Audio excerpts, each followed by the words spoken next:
Hello. Hi. Hello. Hey, can you hear me okay? It's perfect. Absolutely Oh, fantastic. great. Okay, great. I'll look at you. All right.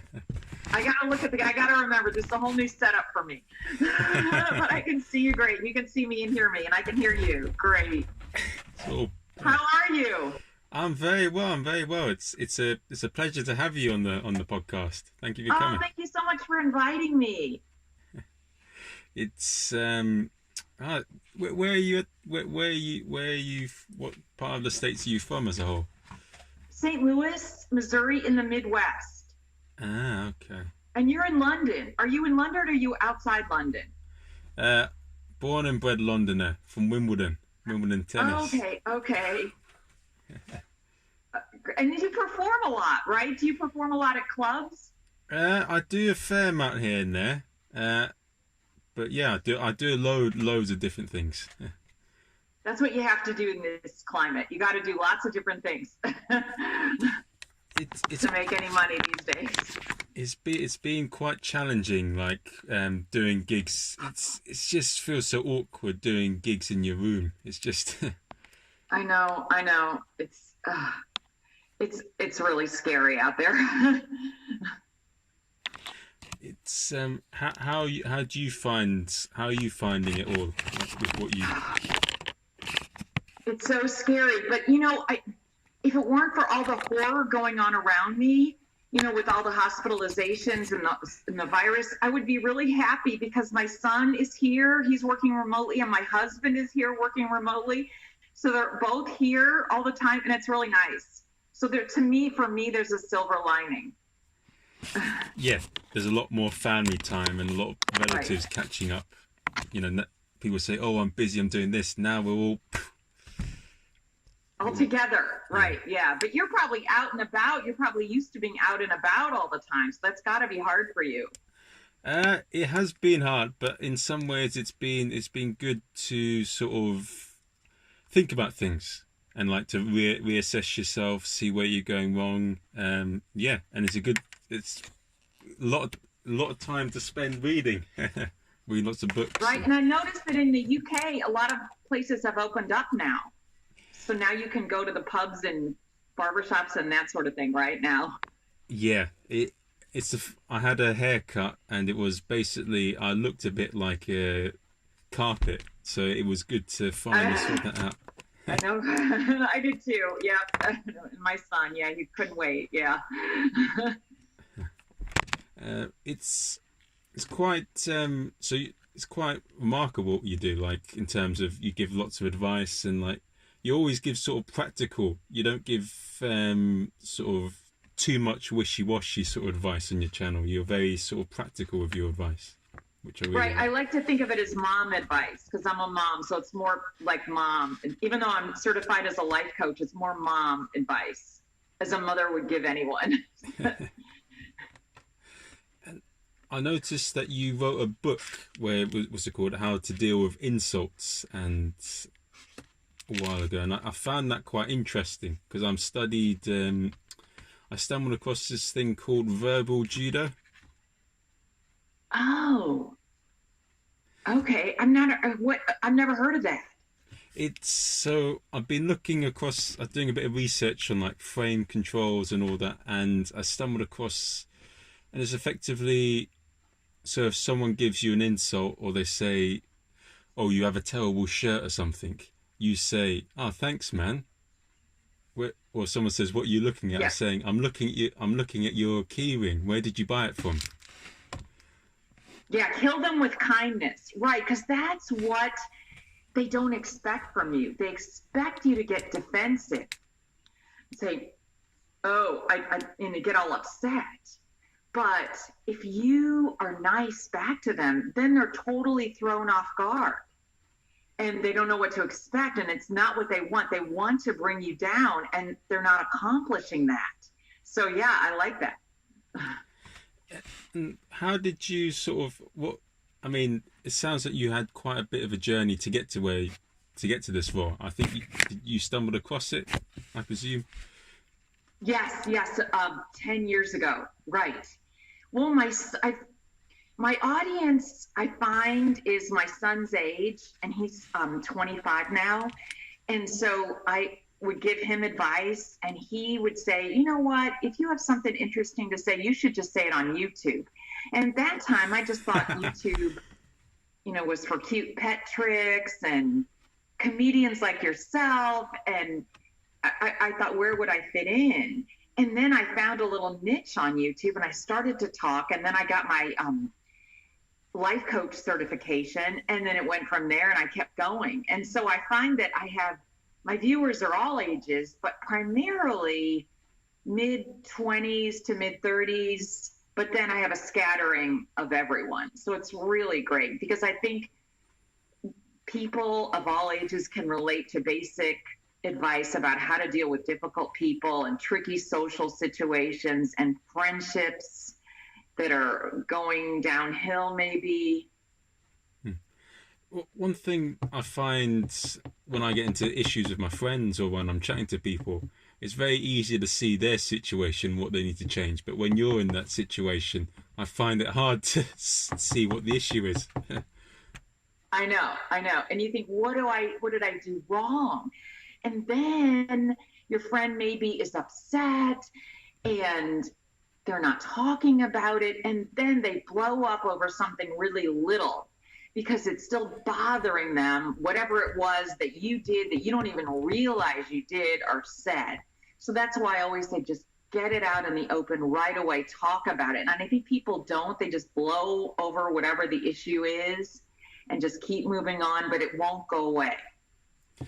It's a bit, I've covered this. One of the things, like people, that's why people take drugs. They want to run away from their problems, and then it gets bigger and bigger and bigger.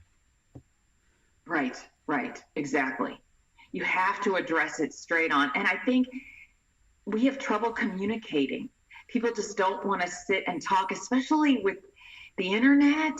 People have so many quote unquote friends, and they don't develop deep friendships as much anymore because they're too worried about their popularity. Yeah. And so they don't concentrate on the really, really close friendships that I think everyone needs to have in their life. Yeah, I 100% agree. I think it's so difficult though. I mean, it's as you said, with popularity and people are quite sensitive now as opposed to before, I'd say. And if you say, I had one friend, I tried being nice to them and I wanted to help them out and be nice, but because I said it, he completely despises me now because I gave him some advice, which I even said, I'm just trying to help out and be nice. But yeah, he completely lost it with me. Because you were truthful and you weren't like an echo chamber just saying what he wanted to hear. But, a good friend is going to trust you then. If you're constantly being the yes person and just telling people what they want to hear, then they don't trust your opinion anymore. Oh, he's just going to agree with me. So people that are your true friends, they're going to appreciate your honesty. So you keep that up. And you know what? I always say, he wasn't a friend worth having if he can't handle honesty. And, if he's that sensitive, I feel like, I get it. We're all sensitive at some times. But if he's so into himself that he can't take the least little amount of honesty, do you want him as a friend anyway? And let me ask you something. Was he really ever there for you? Was it all about him, or was he ever really there for you? Oh no, I've already decided to cancel the friendship. It was a relationship where he would want to gain a lot from me, but he wouldn't give anything back. Right. And there's so many people out there like that, and I can't figure it out why people are so into themselves now, or whether it was always the case, or maybe the whole world is focused on you. Don't you feel like everyone is focused on themselves now even more than ever before, or we're just noticing it now more than ever before? Maybe it's more okay to be focused on yourself. I've been battling that dilemma for so long, trying to figure out what's going on. Are people more self-centered now, or are we just noticing it more, or are they more blatantly self-centered? Yeah. I think, and I think this must be an interesting thing that you get as well. People have more opportunities to express their views, and that's a good and a bad thing. So if someone's having a miserable day or they're quite toxic or something, and then they maybe see someone like yourself doing well, they'll go, and they'll just try and look for something to insult you to make themselves try and feel better. And Right. Right. Yeah. And people used to just shove it under the rug. And now people are more open about it. Right. And because of the internet, because people can be more anonymous online, they're a little bit more hateful. And ever since I started, I don't mind mean comments. I really don't mind. That means people are watching. I'm fine with it. Because people say to me, why are you on YouTube? Aren't people mean? Well, for the most part, no, not to me. I guess because I'm a little bit older than my viewers. But I don't mind the mean comments. It means they're out there, they're watching and they're interacting. And so I think it's okay, but to a point, like you said. you must have some very interesting stories as a whole. Well, I think that people in general, like you said, they're more sensitive now, and they are really, really worried about what people think. And I try, and I get it. We all are. But that's, I think, the biggest battle I have with my viewers, trying to get them to stop worrying about what people think. Because no matter what, you're going to have people that don't like you, whether it's because they don't like your shirt. You remind them of someone. They're jealous of you. They are jealous of your success, your looks, your connection in society, whatever it is. There's going to be people that don't like you, and there's nothing you can do about it. And so if you sit there and try, you will just beat your head against the wall because they're still not going to like you. So just be yourself, and whatever happens, happens. And don't be rude or awful to people, but be yourself. And don't be afraid to have an opinion. You don't need to be a yes person. Really have an opinion. And you know that. As a comedian, you know that. You have to have an opinion. And do you feel like, let me ask you something, do you feel like your voice is squelched? Because some of my favorite comedians here in the United States, it upsets me so much that they don't have a voice anymore and they can't say what they want to say. And it really bothers me. I'm really worried about our freedom of speech. Yes, I do. I think, yeah. Well, in the U, yeah, that's definitely going on. Like with Dave Chappelle, he had his special. What happened with his special? Like people were trying to, like, oh, they were outraged by his jokes. But I think, yeah, it's much harder to have, as you say, like a real friendship and a great friendship if you're too sensitive, and you should look at the intent of what's being said. Right. Yes, it is. And I think too, people want to have a lot of friends, but the key is, I think, to just have a few close friends. And I tell people this all the time. I tell my viewers, if you have a few close friends in your whole life, you're doing great. And then also people worry that they lose friendships over time. And that's just a natural attrition because your life changes, so your friends change. When you're single, you have a ton of friends. And maybe they're shallow friendships and they're not deep friendships, but you need a whole bunch of people in your life to go out with, to do things with. And then when you get married, maybe your friends change. Some drop out, but you gain new friendships. And then later in life, those change. So it's okay to lose friends. It's okay to drop friends. If you're just feeling negative every time you leave a conversation with somebody, maybe you don't want that person in your life. Friendship is two-way. So you don't want a one-sided friendship. Yeah. If you're always the person that drops everything to listen to their problems, and they never listen to your problems, and they're always self-centered, and they never care about you, ever. I mean, I get it. Sometimes you have something going on and you're not able to listen to other people very well. But if it's always the case, maybe you want to put them on the back burner. You don't have to drop them completely, make it a whole dramatic thing, but you can turn the friendship into more of an acquaintance type relationship. Oh, yeah. I've got enough enemies as it is, so I've learned to be more politer. But it's I agree 100% with you, and it's only sort of something that I realised recently, sort of Yeah. during this lockdown. I whilst Who being your friends are, right? Who your real friends are. Yep. so the type of people that I get on with most are probably people that are very busy getting on their own life, like I am, and like we'll have a good few chats here and there, and we'll help each other out. That's what I consider a friend. Like I don't want to be the center of your world, and I don't want you to be the center of my world. I love that. Yes, exactly. And don't get too wrapped up in petty things. Yeah. You didn't do this and you didn't do that. Right.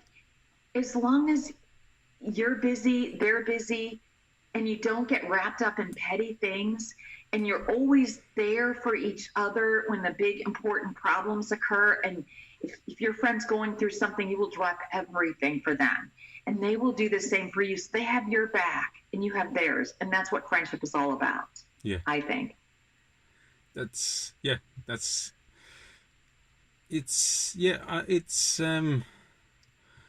and one thing I want to ask with you, how do you how are you always able to come up with sort of advice and like produce content as often as you do to Oh, I get questions from my viewers, and I also go to Quora. There's a lot of questions there, so I go to different places to try to get the pulse of what people are talking about, what they're concerned about. But mostly it comes from my viewers. They ask me questions, and then I answer. And I always think I'm going to run out of ideas, but people come up with new questions, and it's crazy. I think to myself, well, wow, I never thought about that. And then I start to think about it, and then I'm like, I have to get on and talk. And that's what's so great about YouTube. You can get on right then and there when you have an epiphany. Oh, I have an answer to that question. I'm going to get on right now. Because a lot of YouTubers, they post new videos on Wednesdays and Saturdays, but I always post whenever I feel like it. Do you love that about the internet? You can just post whenever you feel like it. That's my only platform really is YouTube, but you're probably on a lot of different platforms. What I love more than anything else about the internet is one thing that I've been doing with a lot of books is if there's a book that I want to read, I'll look at the highlights of it and see if it's worth getting, and then I'll go and buy it. And it's whatever you want to know, things can get to you a lot quicker than they could before. You don't have to wait around, right? Yes. That's what I love about the internet. I need to work better on my phone skills. Here's how to do a conversation on a phone. Or here's how... Right, and you can interact with your viewers. And your fans, which you never could before, which is great. Yeah, it's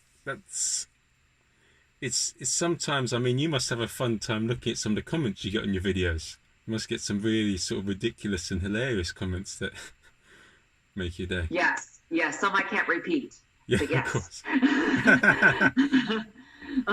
And people say, well, block that person. No, it's okay. Everyone can say what they want to say. It's fine. That's what I love about it. It's such a great medium. And I don't know, I've only been on it 10 years, but I can't imagine what life was like before. I just, do you even remember, well, you're so young, you probably don't, but it's changed everything. And you can connect with people like never before. And that's why I feel like, what if we had this pandemic before? Like, what if, I look a lot back at the 1918 flu, when there wasn't this dissemination of information, and a lot of people died. And so they couldn't, and they had to socially distance, whatever they called it back then, and they didn't have the connection that we have now. So I feel like that's a savior right now for us. Yeah. But the only thing about it now is I feel, talking on the phone or like seeing your friends on, like doing things online doesn't beat hanging out with your friends or having a conversation with someone. It doesn't nothing can beat that. It's just... Right. I know, it's a whole nother world, and it's tough. It's tough to communicate. And I think people's mental health is suffering during these times, but you have to figure out a way to connect as well as you can. It's just so frustrating and hard, but I think the bottom line is, I'm no epidemiologist, but we have to social distance, we have to wear our masks, and then we have to find a way to connect, however that is. And that Zoom and Skype and YouTube. I don't know, what are you doing? What are you doing to connect right now during these times? So the main thing that I'm doing at the moment is I'm running a lot of shows. So I run a comedy club called Instant Laughs, and I'm putting a lot of live shows on. And so I run, and yeah, I've just had fun testing out material, having these little game shows online where I have fun with a bunch of comedians and people across the globe. And yet the best thing about the pandemic is that I get to contact comedians from all the way in the US or Philippines. I mean, it would cost me thousands of pounds if I did that during normal times, but in this time I can do it for free. So you've gained more friendships with other comedians because of this, would you say? Yeah. Oh, that's great. There is a silver lining. There is a silver lining to all this.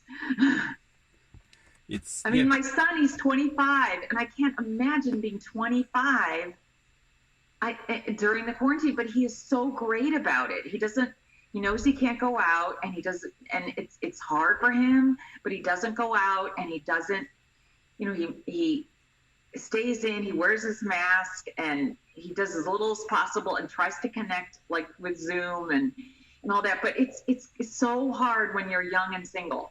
Yeah, I'm an old married person, so I don't feel, it doesn't affect me as much as, as some people, but that is really, really hard. And I get it, but isolation is huge. And thank goodness he's with me, because, if you're single and isolated, that's really, really tough.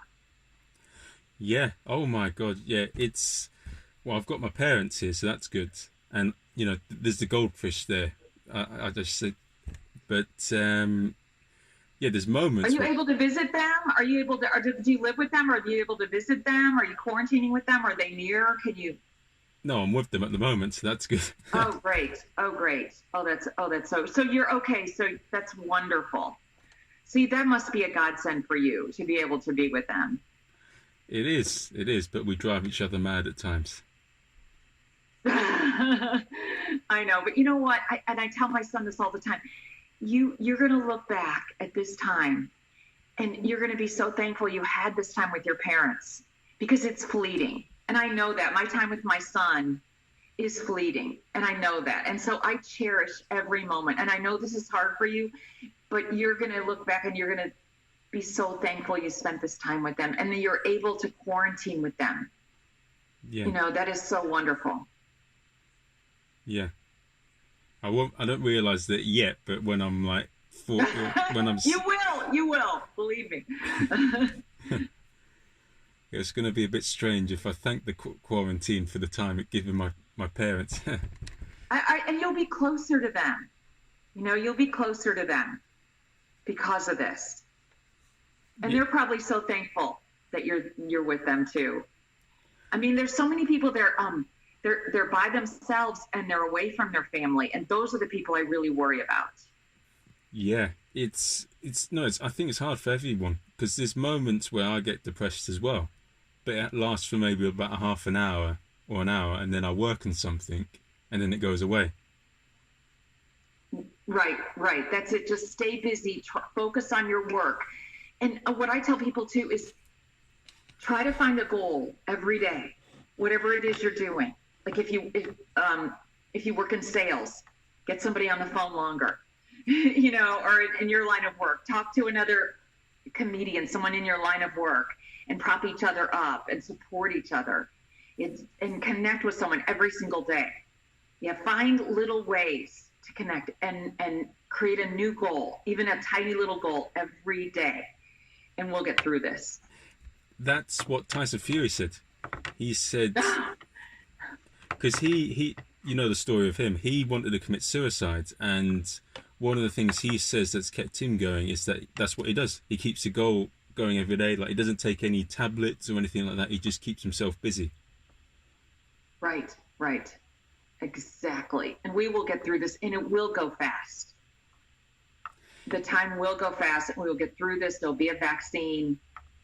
And I'm just so used to wearing masks every day, and I'm just looking forward to the day when there's freedom. So just, it's in the future. We don't know when, but there will be a day. What to be honest, what did go into my head is I was just thinking, like, I've seen L'Oreal adverts on TV, but what's it gonna be like when they start using it for the masks?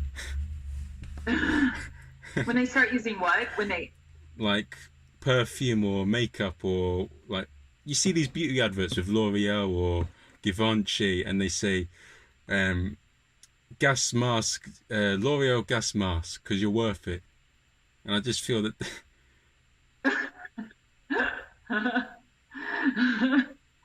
I know, and everyone's selling them. My favorite clothing stores are selling them, and they're very fashionable. See, there are ways to get through this and just have some fun too.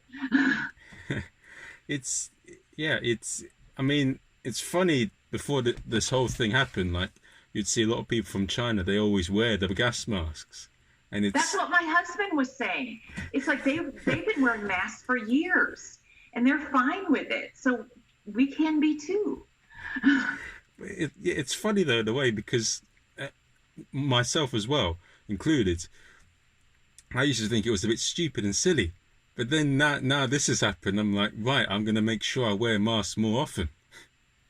Right. I used to, when the pandemic first started, I was one of the few people that would wear the mask at the grocery store, and I would just dodge people that didn't have them on and just dart away from them and give them dirty looks. My husband said, don't do that. But now our city and our county has a mask law. And so now going to the grocery store is so much less stressful. Everyone has a mask, and it's so much better, and I'm so thankful. So it's still a little stressful going to the grocery store, but it's much less stressful than before. I don't have to dodge everyone. I still try to stay away, I'm 6 feet away, but I'm not like dodging people and running away when I see someone without a mask, because everyone is law abiding. Thank goodness. Yeah, but I wish that was commonplace everywhere, because I've seen. I do too. Yes. Like, I've seen, there was pictures of these guys in America. They're eating apples or something, and then they're putting them back. They're like just having a little bite, and they'll put it back. And then in the UK, in Leicester Square, there was thousands of them partying on Saturday when the pubs opened. Yeah, what was that like when the pubs opened? Well, I didn't go out, so I'm lucky. Good for you. Good for you. Yeah. I mean, how do you social distance at a pub? I know. And we saw it on the news. We saw that on the television. It was, I know, it's just, it's a balancing act, I feel like. We want the businesses to do well, but we need to social distance. So I know it's hard. Balancing act. Yeah. It's too much of anything, makes you sick. You got to. Right. But the thing that I find quite interesting, you said something about being single and it would be difficult. Yeah, I think it's going to be quite interesting because, if people are going to bars now with the mask and they're trying to chat someone up, it's a bit, I mean, it's not going to stop people, but it'll be a little bit more difficult, and it'll be a bit funny. I know. We have, like, here, we see on the news people in these outdoor bar areas, just at these lakes, just crowding together, not caring. And it's so upsetting. I see it, and we just watch this. I'm like, what's going on? And my son, who's that age, he's like, I would never do that. And they think they're invincible, but what they don't understand is they could get it and they could give it to someone else, and they're being selfish, and it really bothers me. Yeah, it really does. And it goes to the heart of the saying, what you said before about us being more self-centered now than we were before. Exactly. Yes. They don't care, and they say, well, it's my freedom. It's not. You're getting people sick. No, it's a public health concern. It's not about your freedom. It's a public health concern. Really, really upsetting. And I think we're going to look back at this and just, and and just shudder when we see those scenes. You know, and I get it. I understand it. I think about the single people, and I've read articles. You know, they're really, really tough being single and in this climate. But you know, and I feel for everyone who is. But thank goodness, like you're living with your parents. You know, and I see that a lot of young people are back at home with their parents more than ever, and I think that is so wonderful.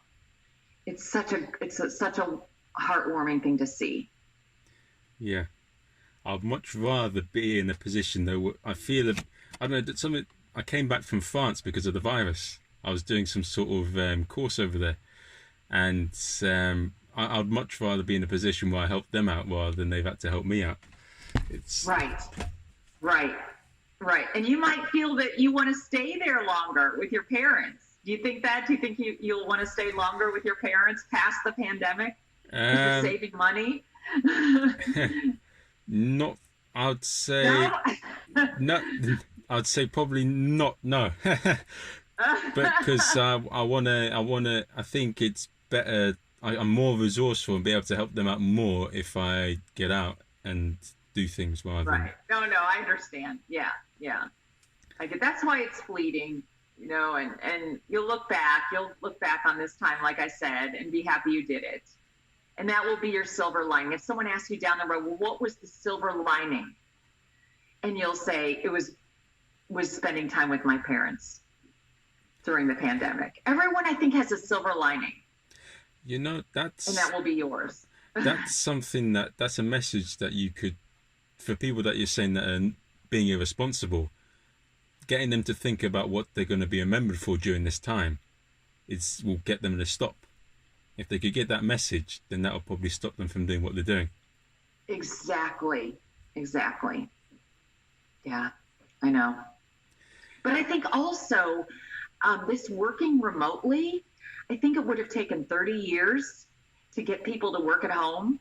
And now it happened in about 3 months. Now I've read 30% of the population's working at home, working remotely. And I just feel like, wow, that's huge, getting the cars off the road. So that's another silver lining to me. Yeah, I saw... Helping the environment, yeah. It is, I mean, but I think just human nature. I think whatever, even though things are going to be better, I think it's inevitable. Hopefully I'm wrong, but I feel that the way humans are, we're too impulsive. Most of us don't think about the long-term thing. And there's a saying that I often put, if you had success and if you gave people two choices, like the hard success where it's bigger but maybe takes 10 years to achieve, but if they had the McDonald's success that would maybe take 1 week but it would be significantly less, most people, if they're honest with them, will probably choose the McDonald's version. Right, I know. They don't see the long-term picture. I know, it's a problem. You should come over here when the pandemic is over. Have you been to the States? I love America. I love Popeyes. I'm a big fan of frozen yogurt. Chicken pot pie? You're a big fan of chicken pot pie? Is that what you said? Pot pies? Popeyes, yeah, love it. Popeyes. Oh, Popeyes chicken? Yeah. Oh, yes. Yes, that is really good. Okay. Yeah, I love. So where have you been? Where have you been in the United States? Oh, I did about 3 years ago. I did a big 3-month gig tour in like Chicago, New York, and LA. So that was. Oh, okay. What did you love about? I just always like to hear the perspectives of the United States from people abroad. So which city did you like the most, and what did you find you liked about each city? So. Do you have a favorite? I think that each one brought its own value, but I think what I liked about the whole visit as a whole made me think that I don't want to be in the same. I don't want to spend my whole life in London. I think I definitely see myself living in another country. It's like when you travel abroad, you see things in such a wider way rather than if you're just in your home nation. That's the biggest thing. But I love the hospitality of Americans towards Brits. well, went up to me anyway. The hospitality was really lovely. I stayed with a lot of family friends and a few relatives in LA and New York, and I just enjoyed everything about it. It was just absorbing a different culture, seeing a different style of stand-up, and just networking with different people and meeting different people, seeing things from a different lens. What about the audience here? Is the audience here different? What do you find the differences are here than in the UK, the audiences? So, simply put, I think Americans, you guys deal more better with dark humor and dirty jokes more so than UK. Yeah. Oh, that's funny. Yeah. We hear about the Brits stiff upper lip and that they're not as friendly, but that I haven't found that. I think you guys are just as friendly as we are here. I don't know where that stereotype came from. I think that's just the big city thing. So in New York Right. and London, people are busy with their own lives, so they don't really want to be too friendly. Right. Yeah. I love Chicago. It's only about 5-hour drive from here. I love Chicago. That's one of my favorite cities. It's amazing. I love. I don't get what the big rivalry between Chicago and New York is though. With like in Chicago, they say if you put ketchup on your hot dog, it's a funny thing. I never got that. I didn't know that either. Okay. I love the Chicago reminded me a lot of London, but it was. Oh, yes. What were the similarities? It had a Nando's, and in every other part of America they didn't have Nando's. Nando's is a chicken place in the UK. Oh, okay. No, Okay. it just the way the streets looked, the way the areas are, it just reminded me so much of London. Whilst New York is like London but 100 times quicker and more miserable and a bit more aggressive. Okay, I love that. That's funny. Where are you off to then after the pandemic? Where are you going to be off to? So one thing I want to do is I'll spend a bit more time in here, just getting my affairs in order. And then I want to go back to France because I want to complete the course that I was doing. And I want to become fluent in French. So I'll probably spend a bit of time there in Paris. And then I'll probably want to go to Boston because that's a big comedy scene where a lot of good comedians came from. And when I went over there, it was very impressive how good they were. So I want to go over there. And then I'll probably see myself spending a lot of time in New York and LA after that. Oh, okay. Yes, I love stand-up. You got to come to St. Louis. Oh, Yeah, we love stand-up here. I think here we love stand-up all over the U.S. We're just big stand-up. Well, you know that, yeah, everywhere. We love our comedians here. It's where stand-up started. It's New York's the birthplace of stand-up, they say. Oh, okay. I didn't know that. I guess it would make sense, of course. Yeah. I like American style of stand-up. It's more stream of consciousness. It's very rhythm-based. In the UK, they have a joke. They'll say one statement. They'll say like, "I walked in the park. It's nice, pretty," but then it's hard. It's less. It's. Do you know about the stream of consciousness? Yeah, I like the stream of consciousness style too because I like it. It's more like a conversation, so I like that, and it's more about people's lives. I like the comedians that draw from their own lives. So you'll have a lot of material living with your parents. That's another silver lining, right? Yeah, it is definitely, but it'll probably be charted by a lot of other comics as well. So yeah. But then again, as Lily Singh said, just because two people are doing the same thing, they don't need to do it the same way. Right. Everyone comes away with a different experience. Right.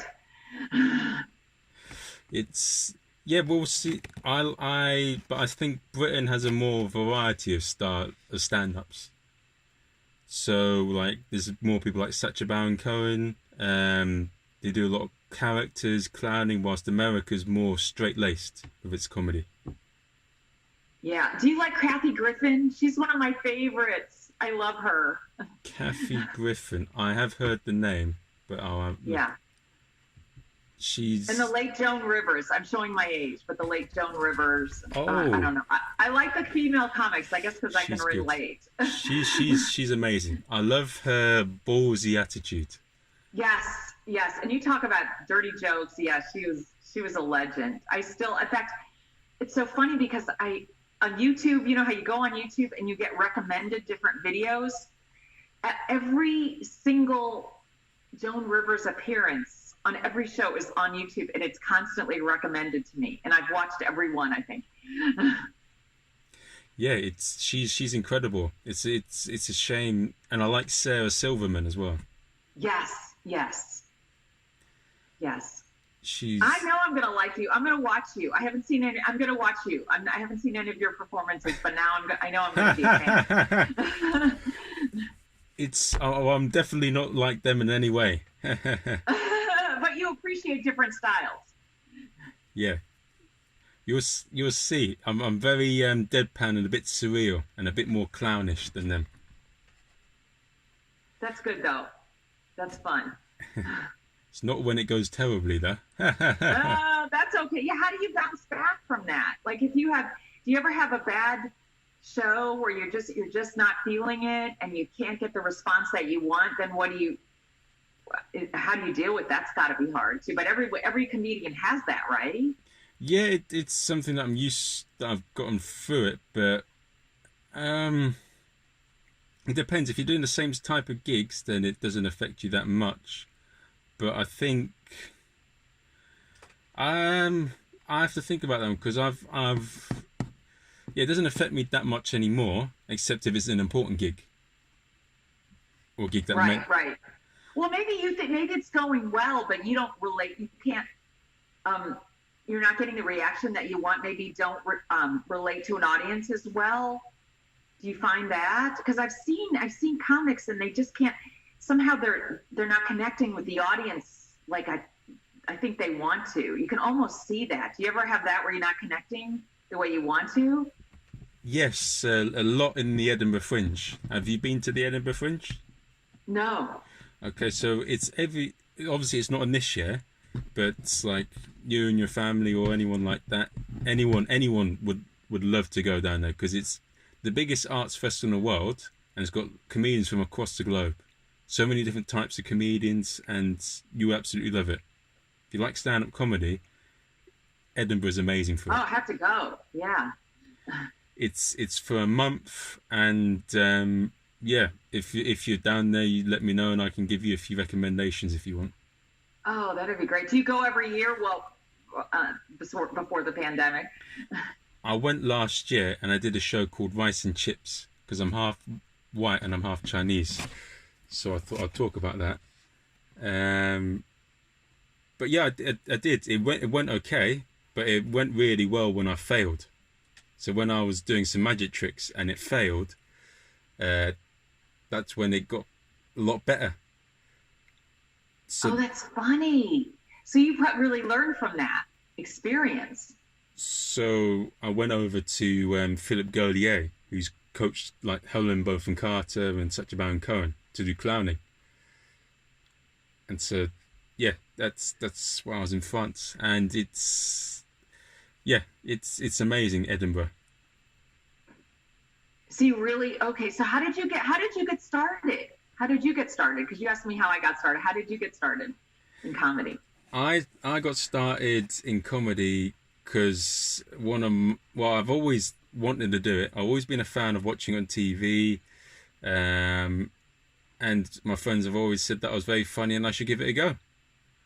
And that's why. I looked at my university newspaper, saw that they did a gig, and I just started from there. Really. So you were hooked. You were hooked from there. As soon as I got my first gig, got a laugh, and I've never really looked back. and I'll probably be doing it for a very long time. Oh, you will. Yeah, yeah. I mean, it's you got to have good. It's probably ups and downs, right? Good times and bad times, and Well, sometimes you're doing better than other times, and you just get through it. I'm getting better each year I do it, so that's what keeps me going. Um, yeah, it's the feeling. It's like I don't do drugs, but um, people who are on crystal meth, or I watched a documentary on drugs, and people who are on crack or crystal meth, they say they take the first bit of it, and it's the best feeling they ever get, and they try and recreate that feeling. And it's a bit in a way the same with comedy. And I always when I talk to people who are doing well in their field, like you are, they say that the best time was when they were struggling at the bottom, and when they got to the top, it wasn't nearly as fun. It's the goal. It's trying to reach your goal. Would you say that's it? Trying to reach your goal, that's the most fun, not when you are at the pinnacle of your success. I haven't got to the pinnacle, so I can't really Yeah. say that yet. And I don't think that's going to happen for a while. But I am enjoying the process. I'm not going to stop doing it, and anything bad that happens just motivates me more, really. Exactly. Exactly. And that's how you keep going during these times. Right. Because rather than treat it, yeah, well, it just gives you more reason to do it. If people doubt you, or if you do badly at something, it makes you want to do it more. Right. And are your parents encouraging? Were they always encouraging? My mum being Asian, there's a lot of them want you to do a certain. It's indoctrinated that you have to do a certain thing. They don't like you to Right. do your own thing, and nearly everyone on the Asian side are not doing their own thing. So my mum especially, and even a little bit now, is not too approving of it. But now that they've seen me do it, and they know that I'm committed to it, and they've seen me perform, they are quite behind me, and they believe that I can do it. So So they're coming around. yeah, Yeah. Yeah. Because they're really traditional, and it's hard to see, okay, well, can you really make a living doing that? But yes, do what you love and you can make a living. it's exactly what you do. I mean, it's the best feeling in the world. Right. What you must be doing, the pleasure you get from helping other people, getting good Oh, absolutely. Yes. Yes, definitely. No question. And you can find a way to make a living, and and then when you love it, people see that, and then you've seen it, you realize more success because you love it, because you're getting the feedback, and it feeds on itself, and you perform better because you're getting the good feedback that you need, and you're excelling. Yeah, that's. But I'm definitely at the bit where it's struggling, but I'm getting better at it. And well, I think it's a bigger reward when you struggle than when it's easy. Exactly. And you're going to look back and you're going to say, that was my best time when I was struggling, because then the little accomplishments mean more. That's yeah, but I won't see that now until it's actually done. Right. Everyone's life is sort of on hold. I know. It's funny with a lot of things until you're in a bit, you don't get to see it. It's like when you're away from your family, you don't really appreciate them until you're back with them again. Right. Exactly. Yeah. We'll get through. Strong. Right. Uh, what what was the sort of moment where things started to pick up in terms of your advice? I think after my first year, it was hard. Everyone's first year, whatever they do new is hard. But after the first year, I think things really came together. I started getting more subscribers and more views, and then it just snowballed from there. I feel like it's momentum. It's picking up that momentum. Have you done, I know you're on a lot of platforms. Have you done YouTube? I'll have to follow you are you on YouTube also? Yeah, I've got a YouTube channel called Rice and Chips One, and then I use one for the podcast channel. Okay, rice and chips one. Okay, all right. I'll subscribe. But do you feel the same way? I mean, you start to get the momentum, and then it keeps going. And I hear from a lot of early YouTubers, it's really hard. And I think it's even harder now because there's so much content. I think it was easier. I know it was easier 10 years ago to get started. It's hard to get started now. But just keep it up. When did you start your YouTube channel? So I started the YouTube channel, I think maybe in 2016, and I did my comedy club one, which was Instant Laughs. And I've got with the other channel, Rice and Chips. I didn't really have as much motivate. I wanted to do it because I saw other people doing it, but there wasn't any real value behind it. I didn't like with the podcasting that I'm doing now. I'm enjoying that a lot, and I see that there's more value that I can bring from it, doing it and talking about it. So in regards to YouTube for my comedy club and comedy, I'm going to focus more on like Instagram and TikTok for that. Right. It's finding your platform.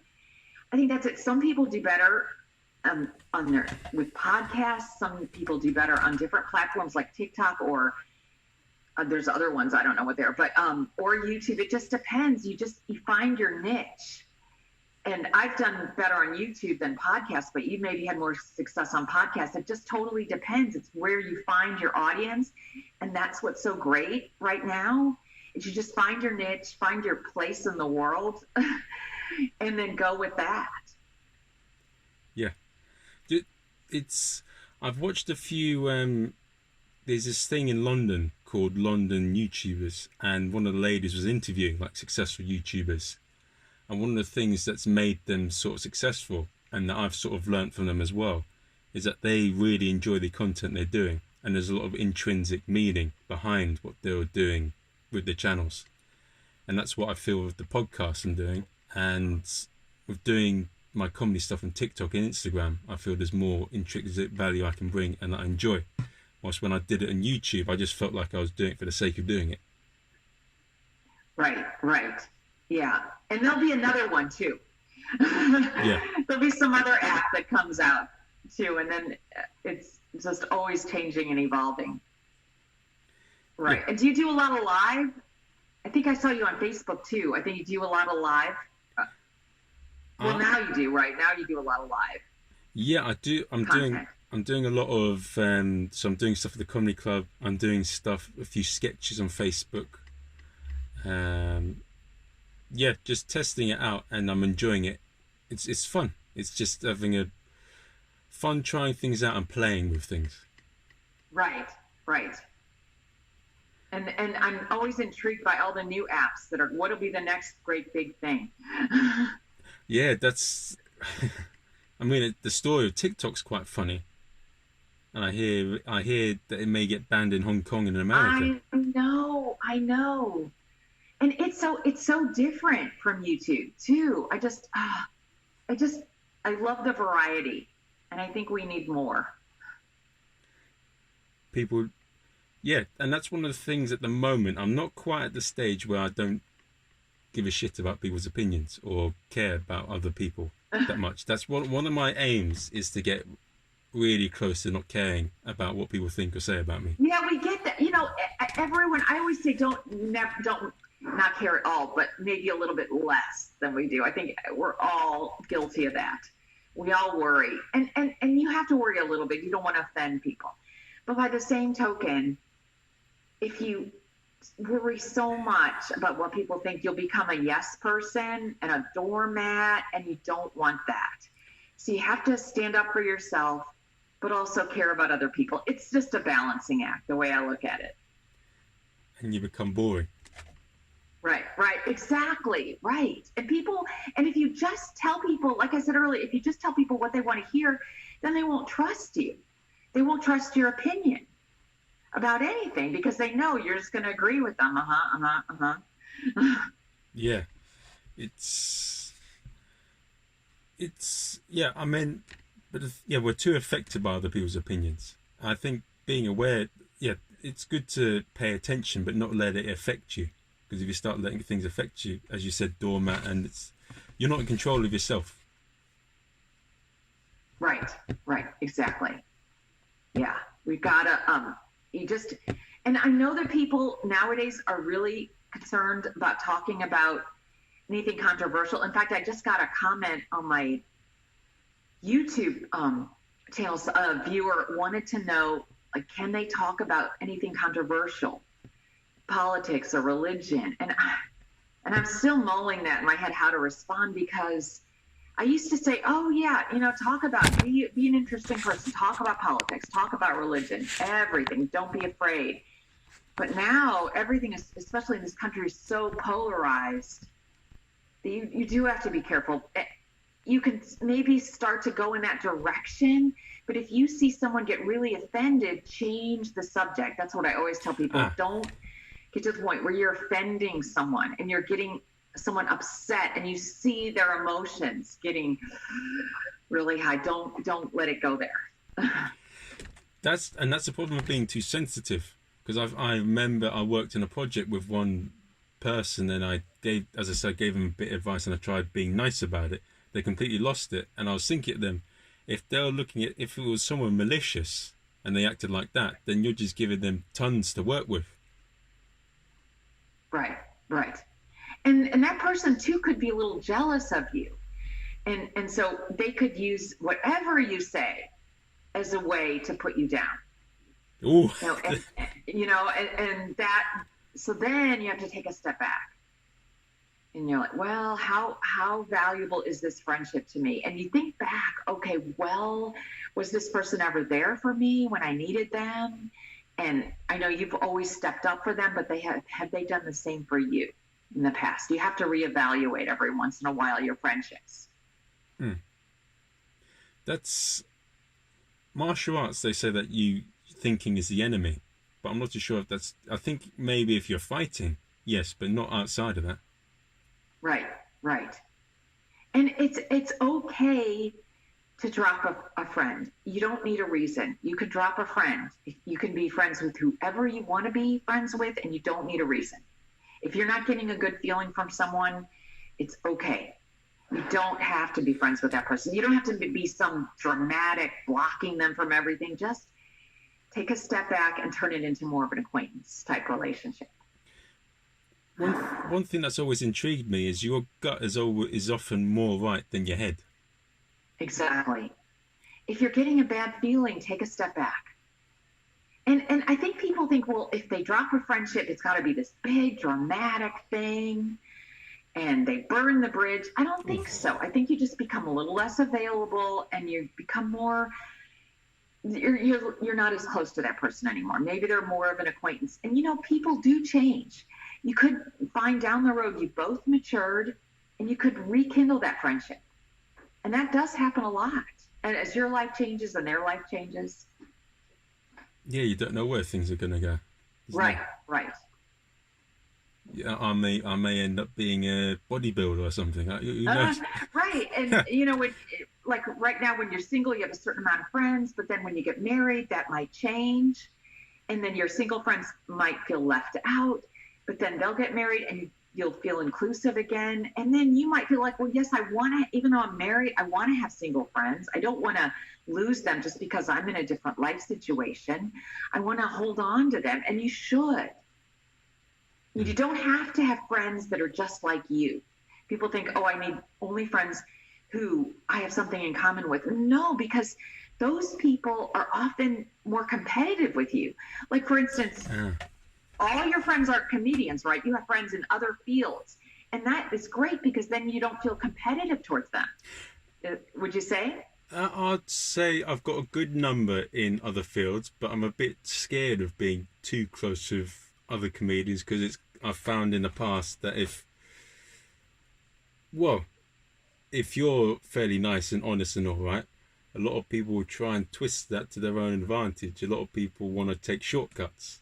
So, as you said, it's the quality of friends. So, I've got a number of comedians that I'm close with, a lot that I'm okay with, and I've got quite a few people that I'm friends with outside of comedy and performing arts. That's perfect. Right.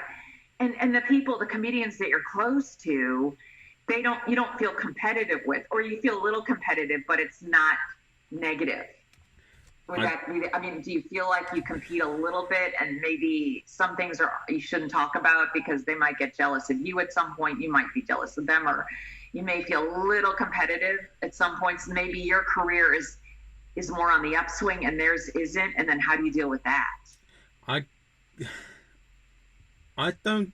If I be honest, and this is not being funny or anything, occasionally I may get 0.5% of jealousy, but it's not really that much because I the overriding feeling is if someone else does well, so can you, and you can learn Right, from that. good. You use it. They help you succeed because you bounce ideas off each other, probably, right, and they motivate you and you motivate them. So it's not about competitiveness; it's about bringing each other up. Would that be the case? Yes, that's what I want to focus on with people that I let in now, because I want to be Right, brought up. I don't want to be brought down. And right, yeah, the most of the people that I'm going to decide to let in from now on are going to be people that bring me up, and that there isn't going to be much of a competitive thing in there. But yeah, lift each other up, sort of thing. If I got a bad feeling, or if I feel they're a bit, yeah, if I got a bad feeling about someone now, I'm not going to go near them or work with them. And that's a mistake that I made in the past, and it's come back to we bite all me. have. Don't worry, everyone's done that. And also, I'm not good at dealing with famous people. It's something I either act a bit rude or I'm a bit awkward around them. It's not sort of anything in between. Right, but when you get to know them, you realize they're just another person, and then it gets easier, right? Would you say, have you ever gotten to know a famous person and then you're like, oh, they're just like me, and why was I so nervous around them, and why did I feel intimidated, or there's no reason to, right? I wish, yeah, that's what I want to say to myself, but every time it happens, my mind gets into a. I want my mind not to do that, but it keeps doing that, and I haven't yet. There are a few people, like in one of the places that I run comedy gigs. There's a point where I didn't necessarily get on with some of the staff, but now we've got to know each other. We've got quite a close bond. Right. Yes, because they're just like you and me. But yeah, And I think some of them are even, I think people are so intimidated by them that they don't have a lot of close friends because of that. So I think we've got to look at these famous people and they're just like us.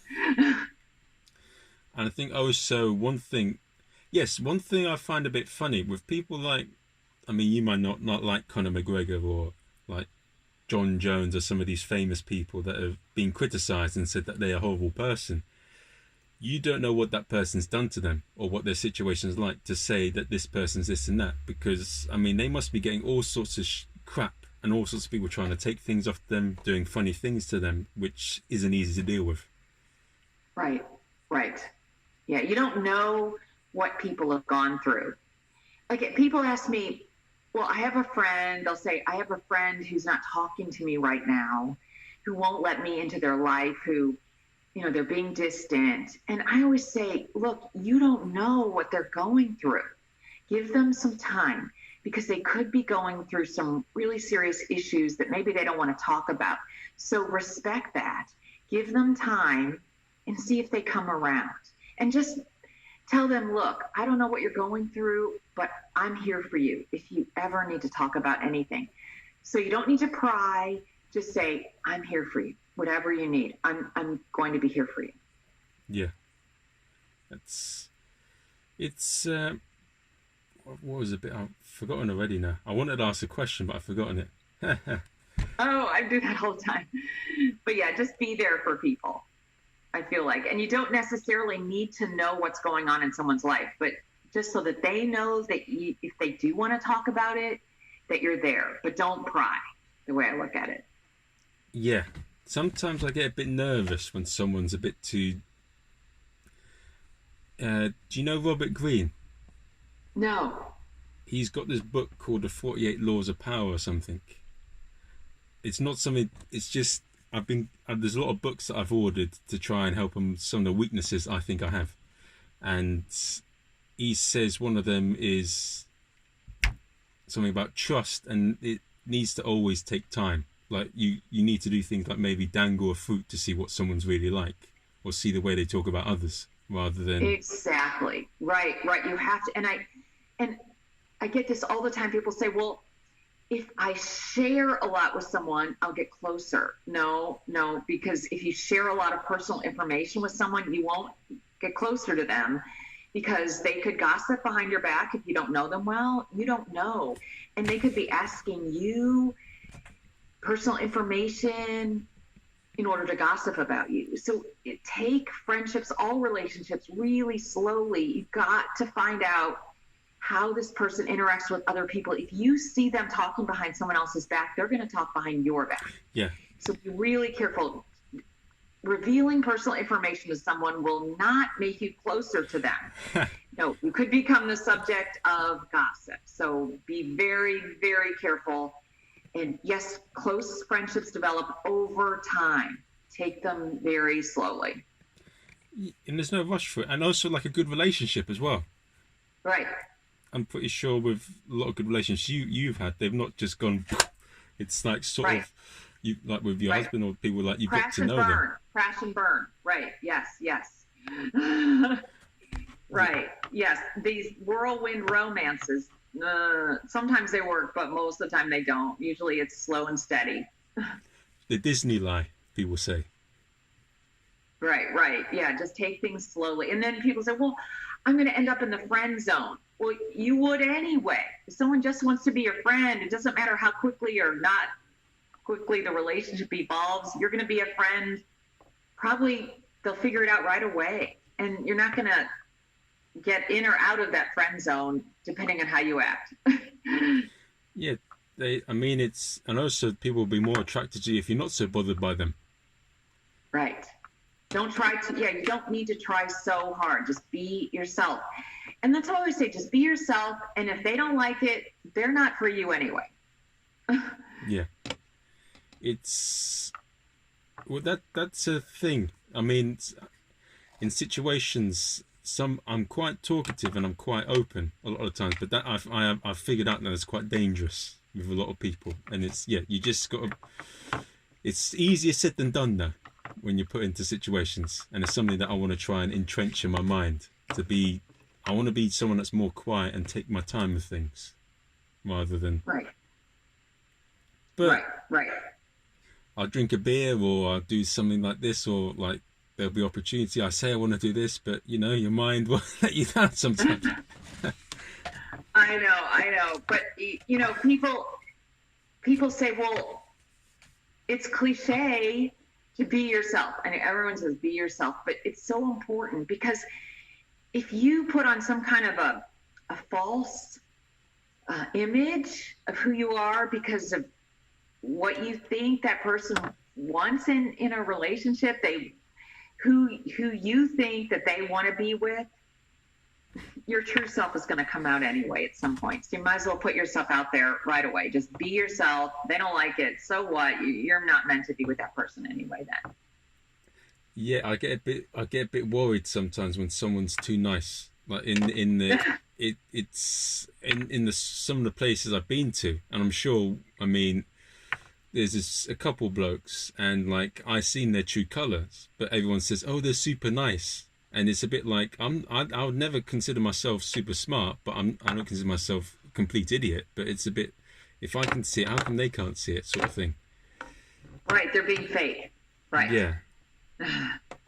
If someone keeps doing things, oh, I help this child do this, or they keep plastering they've done nice things all the time, I get it. It's a bit, you don't need to keep doing it. Why do you have to keep trying to convince everyone that you're nice? Right, like you're trying too hard and it really shows. Yeah, that's a lot of effort. I know, and you can't keep that up. You can't keep this false image up. It's too exhausting, like being the popular kid in high school. I think those people have a lot of work to do, because they are not themselves, and they have to keep up this false image, this fake image. And it's a lot of work. So people think, oh, being the popular kid in high school is so much fun. I don't think so. I think it's a lot of work, and they can't be themselves. Where the nerdy kids, they're just themselves. And then they move on from high school and they do a lot better. The popular people, they can't go past high school because that was the best time in their lives. And then everything past that is a disappointment. So it's better to be the nerdy kid in high school, the way I look at it. Yeah. Good things come to those who wait. Right. Exactly. No, it's been a lovely chat. It's been good. Oh, thank you so much for having me. I love talking to you. Now I gotta watch you. I gotta find you online, and I'll watch you when you come here. Let me know when you'll be in the U.S. after the pandemic. I will. One thing that I want to ask you, these two questions I'd like to ask. And sure. What is a quote that you'd like to live your life by? Be honest and be true to yourself, and things will all work out. And what advice would you give to your younger self? Oh, gosh, not to worry so much about the future.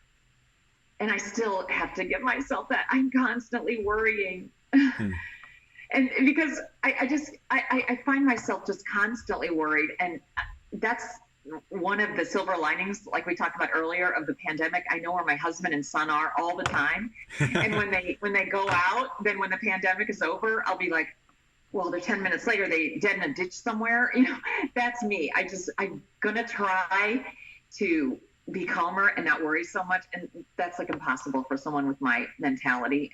But I'm going to try. And we always have our goals, right? Every day. Yeah. Makes things exciting. So yeah.